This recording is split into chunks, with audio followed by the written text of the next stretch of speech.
Well, hello there, listener. I hope you're well.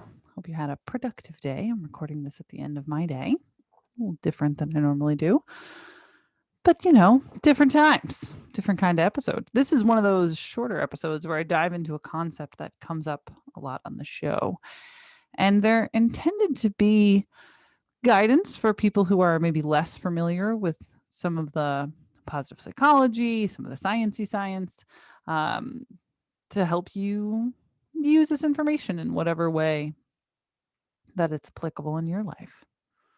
And today's episode is something that's at the core of my master's capstone. It's not a thesis because it was an applied program. So sometimes we had artists or, other creatives and other people from all different walks of life that might apply positive psychology in their own unique lens. And so it's a capstone instead of a thesis. And my capstone was on a lot of behavioral science and trying to stitch together some of the guts of positive psychology in the lens of sustaining the positive changes that many of us try to make in our lives. What does it look like if you compound all of those together and you move from I'm not doing so well to like, wow, my life is awesome. Like, what are the mechanisms of that?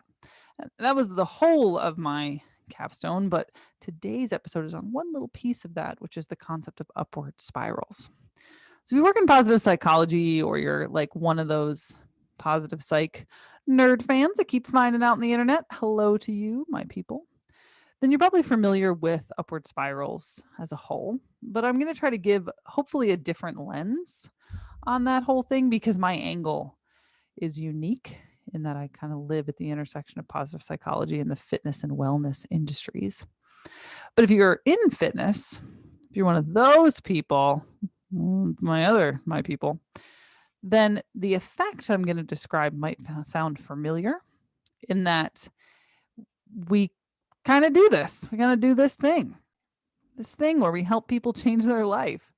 But maybe some of the research and behavioral science that underpins what we do, maybe you didn't know that it existed.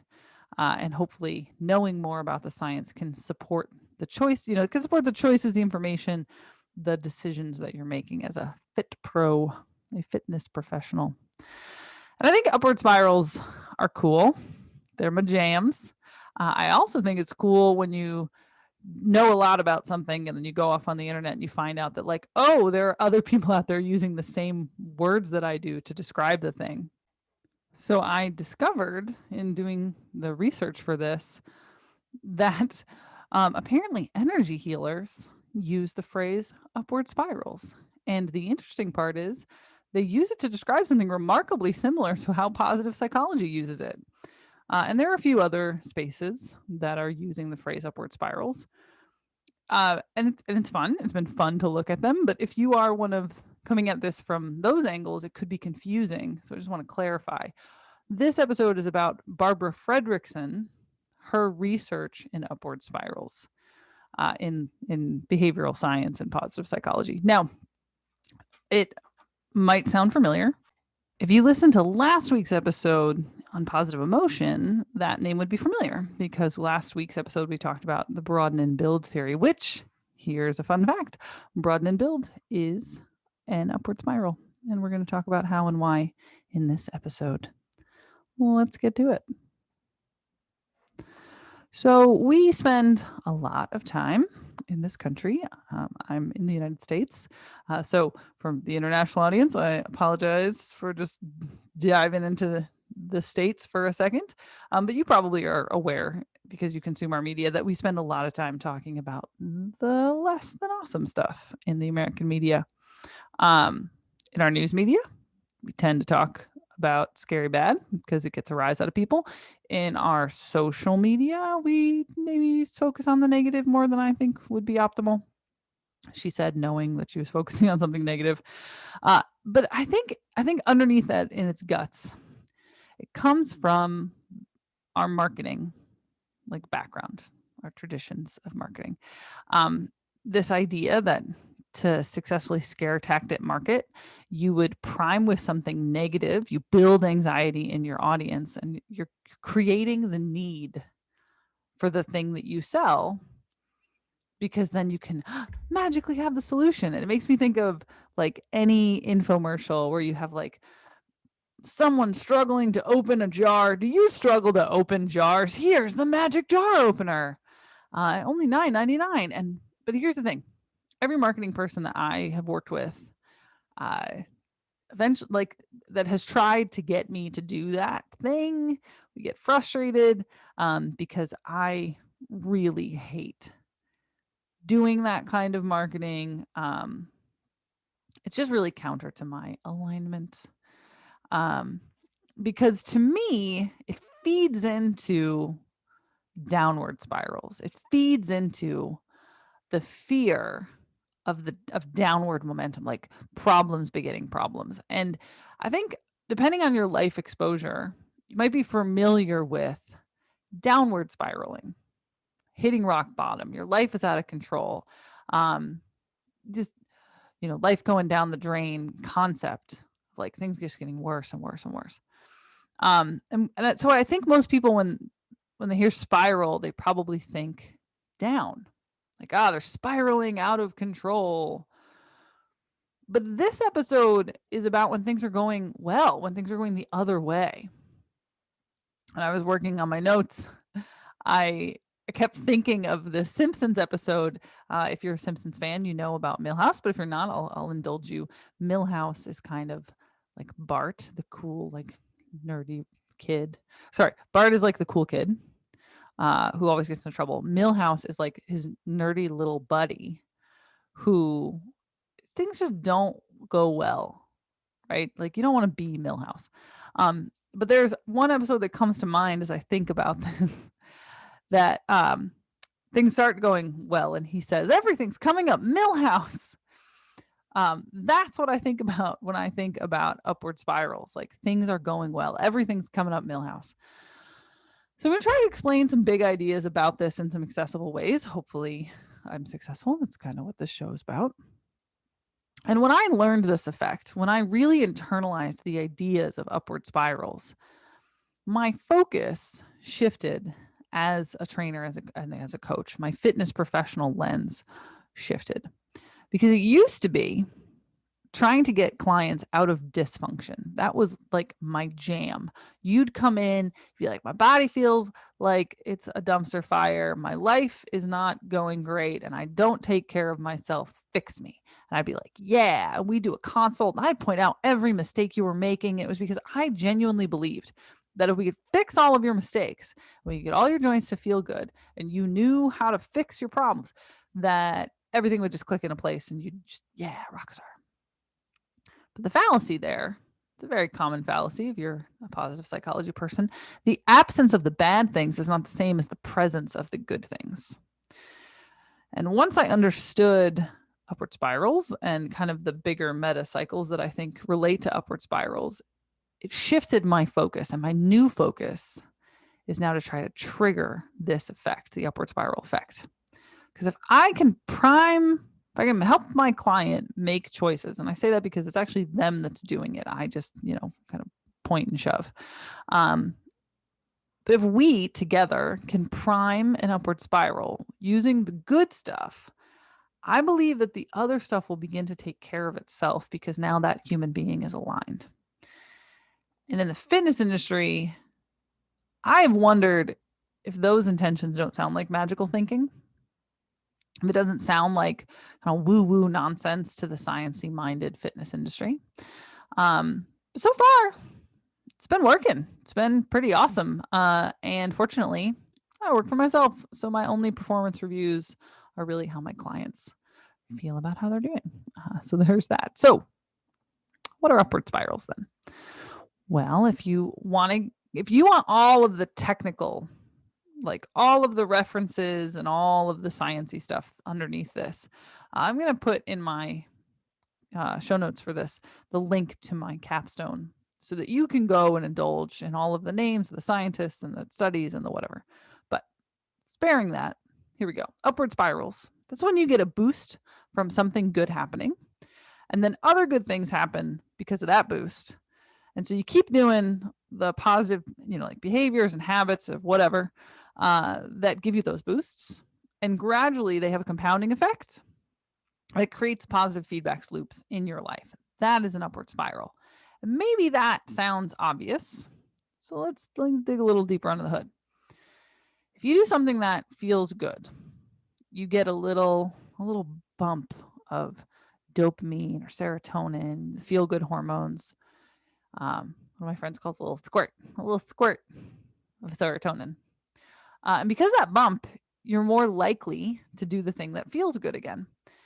Um, and this is how behavior, positively reinforced behavior, works on a physiological level. And earlier I was talking about negative marketing. Well, if I create anxiety in you and then I give you the solution, I'm teaching you that like buying stuff gives you the little bump. That's manipulating this system. And there's a lot of different ways that this gets manipulated by marketers. Any push notification on your phone is a manipulation of that. The way that food has been, processed foods, has been engineered to taste so good. You can't just have one. That is manipulating these systems. Your television, any kind of marketing that exploits these systems, and any kind of what we call a super normal stimulus. This is when something is stimulating beyond what we evolved to handle. It's overwhelming our senses. Oftentimes those are giving these little doot of dopamine, serotonin. So there are ways that if we understand this, we can start to exploit it for ourselves to build the habits and behaviors that we want in our lives, to get more of the good juju. So take, for example, there's a documented positive feedback loop between mood and meditation. So you try a meditation app that you like it, so then it feels good. It feels good to be more relaxed, and that makes you feel more happy. Because you feel more relaxed and happy, you're more likely to have a good night's sleep. And then because you slept well, it's easier for you to wake up early enough to then meditate again, and then you feel more relaxed and happy. So you have a better day. And then you're like, yeah, I want to do that again. So let me meditate and relax before bed again. And then it repeats. And the more consistently you do it, that's an upward spiral. And like I said in the intro, the episode from last week on positive emotion, broaden and build, that's another example where I have a positive emotional interaction with another human being. It opens me neuroplastically to be more open to experience, more open to learning, more creative, improves my problem solving. And now I have this new positive person in my life. So I have more resources, and together we can collaborate. We can make more cool stuff. And that creates a more positive emotion, which makes me more neuroflexible, and on and on and on. Positive upward spirals. So one area of opportunity right now is research to document more upward spirals. There are obviously some challenges to that due to the virus and what's going on with us, but also there are constraints of money, time, the availability of research subjects. And it's hard because this isn't research that can easily be monetized, right? I can't just sell joy. God, I wish wouldn't it be great if we could just sell joy? But you know what I mean? Like you can't bottle and sell it. So it's not like it gets funded by like some kind of big venture capitalist. So you got small sample sizes due to those things I just said, and then limited funding. It means that we don't have a great volume of documented upward spirals. But we see it in our lives, right? We see where good begets good. And there is a certain amount of intuition involved in what will help in application. But there are also some that are documented and they're cool. So one of the big ones in training and health and fitness is called the upward spiral theory of lifestyle change. And this one's just a theory. As far as I know, there's not validation to research it, but I think it'll make sense to anybody who's a fitness professional. So there's 2 layers in this one. At the core, you feel good doing something healthy that you want to do, right? Like you go for a jog or you go for a walk outside, whatever. And because it feels good and because you want to do it, you get a little mood boost. And that little like boop of positive good juju makes you want to do it again and increases the subconscious likelihood that you'll keep doing it. And as long as you're consistent and you keep doing it because it keeps feeling good, so you keep doing it, keep feeling good, keep doing it, it starts to change you. And it opens up your capacities, your abilities, your interests. It makes you more flexible. And that increase in capacity makes it easier for you to continue changing, to add something new, to try something different, to have another goal, a new challenge. So maybe you're nicer. Maybe you sleep better. You feel good. That makes it easier to do the next thing and the next thing and the next thing. And so it's that these micro consistencies that are positive, they're self-directed, that they cause a positive emotional reaction in you, then have this meta cycle of improvement. But the trick is, it's got to feel good. You got to want to do it. You got to believe in the thing that you're doing in the first place so that you'll try it at all. Which doesn't all mean that it has to actually feel good, soft quotes, while you're doing it. It means that somewhere in there has to be a positive feeling, a positive feedback. So like meditation doesn't always feel good when you first start. Sometimes you can feel fidgety, you can feel kind of stupid, but if you give yourself over to the experience, you might feel more calm from it. I would think of working out. Sometimes exercise feels more strenuous than we might like it to, but you could end up with a sense of accomplishment or meaning or achievement. Yeah, I think of like foam rolling. It's physically very unpleasant at times, but afterwards your body feels so much better. Um, Long runs where you set a new PR often feel like such a haul. So it's not about lack of effort, right? Like you're going to have effort, you're going to have discomfort, you're going to have work sometimes.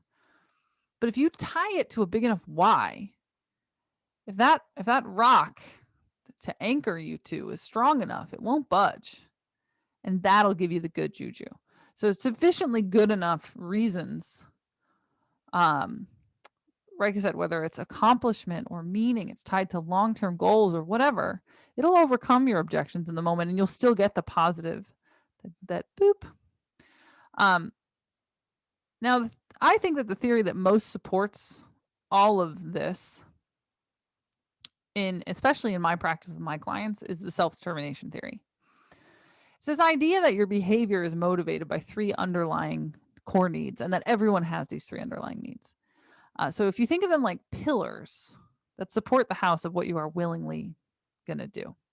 And those 3 pillars are autonomy, relatedness, and competence. So let's break them down so that you understand what I mean when I say that these support these broaden and build and upward spirals and the whole jam. So here we go. Autonomy. It's a question of whether or not you're doing like you want to do the thing that you are doing, or are you being made to do the thing that you're doing? Because it can be the exact same action, but you will have a completely different reaction to it based off of whether or not you feel like you perceive it. It's not about what's objectively true. It's about your perception. If you perceive it to be your choice. So think of it like if you trick a little kid into eating vegetables, like however you might go around that. I'm not that clever with kids, but I know I've watched other people do this. I'm like, how?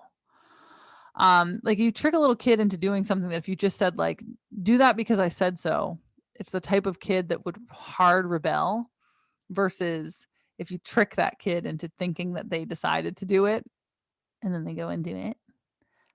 You're tricking them into autonomy. I mean, I know I was not a great responder to because I said so once I hit a certain age.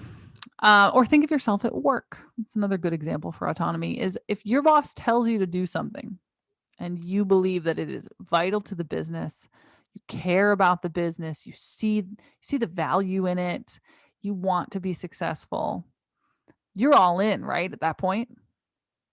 Versus if the boss tells you to do something, you ask why, and they say, it's your job to do it. because that's your job. Just do your job. How's that feel?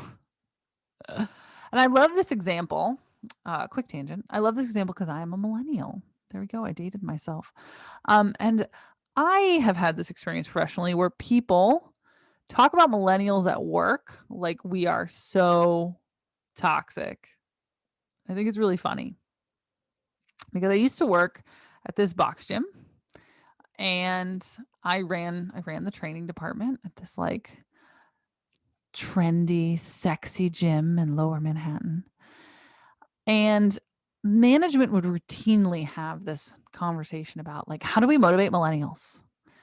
How do we get millennials? And it was all these Gen Xers talking about like the challenge of motivating millennials. And they'd come to me and they'd ask me about it. And I did not like it. And two, that they would tell me that I'm not like other millennials because I have work ethic. I never had a problem motivating my team. I made sure that my team knew why things mattered to them, to me, and to the clients. Period. No problems. Because if they understood the value in their efforts, then they would do it. And I think this has always been the trick with millennials. We don't like menial work. We want meaning. We want to understand the bigger pictures. Yeah. So because then we have a sense of choice. We're like, oh, I want to do this because it matters for these reasons, as opposed to like, I'm checking the boxes on my job so that I can keep my health insurance. Anyway, tangent over. But that's autonomy.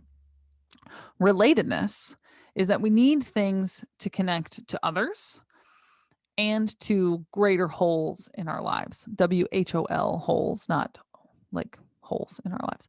And underlying that is this fundamental need for belonging. So if an action makes us seem like an other, like othered from our in group, we would reject the action. We'll hide it, we'll demean it, we'll resent it because we don't want whoever we identify ourselves with, our friends, our coworkers, or whatever, to think of us as separate from them. Teenage girls are the perfect example of this for a lot of reasons, but I think the cliche example when I was coming up was teenage girls who don't want to appear smart because nerds aren't cool. I have no idea if that's still a thing, but I know it was definitely a thing for me. We also think about, and this is not an endorsement in either way. I am not expressing a political opinion. I am merely expressing an example. Think about divisiveness around masks. Because if it's seen as counter to your identity to either wear a mask or not wear a mask, and it's going to affect how you're socially seen, that's going to affect behavior. So think about it like this, like I'm in Brooklyn in New York City. Even if I know scientifically, if I walk outside without my mask, it's very unlikely that anyone outside on the street is going to give me COVID or catch COVID or whatever. There's very unlikely transmission. If you walk down the street in my neighborhood without a mask right now, you are getting the stink eye. I have seen people get yelled at by old ladies for walking down the street without a mask. Whereas if you are, a rural white man in his mid-20s going to the gas station with your buddies and you go inside to pay, are they going to razz you for putting a mask on? And I'm sorry if I'm being cliche in that example, but like I've seen it when I go to my rural peeps. Anyway, it's just an example of relatedness. Like, does this behavior make me part of something greater or does it isolate me?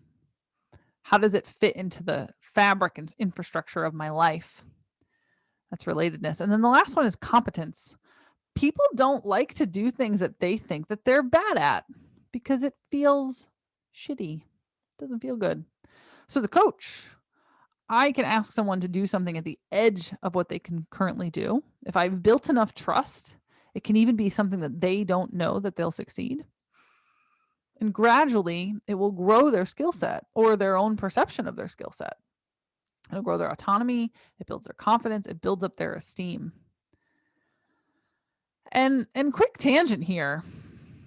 It is very often in the fitness industry that I have overheard or directly been asked by people I have mentored, by people I have managed, by peers.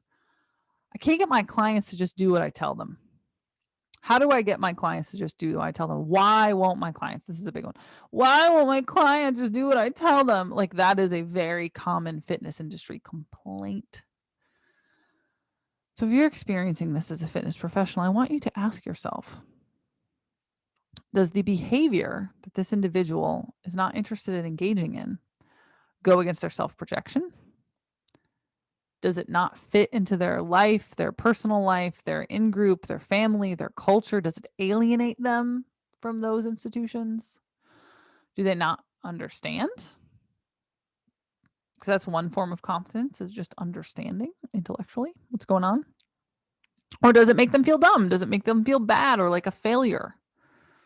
Because if they are rejecting the behavior through a lack of compliance, it doesn't fit somewhere. And I don't mean like you stumbled once or twice. I mean like why won't my clients do what I want? Like something's missing in this autonomy related to competence. Is it choice? Do they understand? Does it fit their identity? All right, tangent over. So let's look at it from a different angle. Because if I can nail those 3 in a prescription, that client feels so good. It triggers all their good juju hormones. They repeat it because it feels good, and boom. If we can turn that into a feedback loop, now we've got an upward spiral. Now, one of the most common questions that I get in workshops is, well, when to add another habit? How do I know when it's time to progress? How do I know when it's time to do more? Does it really take X number of days to add a habit? And I like to add it when there is currently momentum from an upward spiral. So if my client has been nailing it, just nailing all this stuff, then I add a little more homework, because that's when they're in the broaden. They're in the time that they have more neuroplasticity, more expansiveness. They are opening. That's when I add more. Now, the caveat to that, because I can hear your question forming in your mind, is when it stalls, when the upward spiral stalls, when they start to stumble and they challenge, that's when I work on skills. And that's probably a different episode, owning that. But I will say this, that typically when the upward spiral is stalling, then the client is struggling. That's where we've got negative self-talk, we've got triggers, we've got scheduling problems, we've got life balance issues, we've got burnout. That gives me all of the opportunities to do the underlying foundational work. When the stuff's good, we're not unpacking triggers. Why? Like, things are good. Add more. It's when like all of a sudden it's hard. Why is it hard? Let's look at that. That's a whole different episode. But anyway, all this is built on something that I don't hear discussed in a very scientific way. Mostly I hear it discussed in woo-woo ways. And that's something that I want to fix right now, because there is a theory underlying self-determination theory, research validated. Like there's plenty of science to support this, that all people are growth oriented, actively in a process. They desire to have a unified sense of their self, that their self is integrated within them, right? Like, and this is like a direct rejection of the concept of like your shadow self versus your other self. Like, no, there's an intrinsic desire to have an integrated self. I think the shadow self is just a piece that you haven't accepted about yourself yet, and that's all you really have to do. And maybe I'm misunderstood that in the past, but those are my thoughts. And that you're also, that same sense of self is then integrated into larger and larger groups. So like a family social group, a concept of culture, a concept of society, a concept of identity that you are a part of. Everyone, everyone, you, me, everybody. And the science name for this theory is organismic integration theory, that you are an organism that wants to be integrated into bigger systems. So when we want a new behavior in ourselves, or we prescribe it to someone else, it has to integrate into the person, to their growth, like where they are now, where they want to be,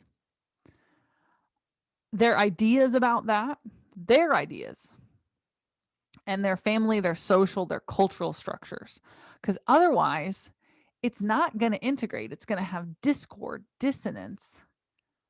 And then we have resentment, rejection, and ultimately reversion back to the old behavior or worse. Because resentment and rejection, they're negative experiences, they're negative emotions. And that's where the or worse comes. That's the bounce back effect.